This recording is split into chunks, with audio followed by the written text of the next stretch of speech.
جو تدریس کا وہ بھی اور اساتذہ بھی کچھ بہتر میں مجھے ایک ادارے کا پتہ ہے، سکھ چین کا، آپ کو پتہ ہے سکھ چین جو ادارہ بنا ہوا ہے، اور وہاں پر غریب بچے پڑھ رہے ہیں، غریب بچے پڑھ رہے ہیں. میں آپ کو وہ تو بات سچی ہے، اور ہم نے خود آنکھوں سے دیکھا ہے. اور وہ ان کے وہ جو اونر ہے وہ چیف جسٹس آف پاکستان، اور وہ وہاں پر ہر چیز انگلش بھی سکھائی. اگر ایک بندہ ایسا ادارہ کھول سکتا ہے تو ہم میں سے اور کیوں لوگ اس میں آگے نہیں آتے.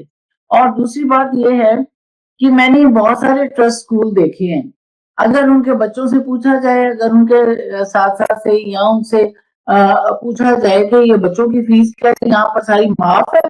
جو ٹرسٹ اسکول ہیں جو پیسہ لیتے ہیں، ٹرسٹ چلا رہے ہیں، لیکن انہوں نے ایک ٹرسٹ سے کئی 100 اسکول بنا رہے ہیں وہ، مگر ایسی کوئی بات نظر نہیں آتی وہاں. ہمیشہ وہ بہت ہی کوئی چیک کرتے ہیں کہ یہ بچے کے کیسے حالات ہیں، یہ ہے وہ ہے، تو پھر کہیں جا کے یا 2 بچوں کی فیس معاف ہوتی ہوگی.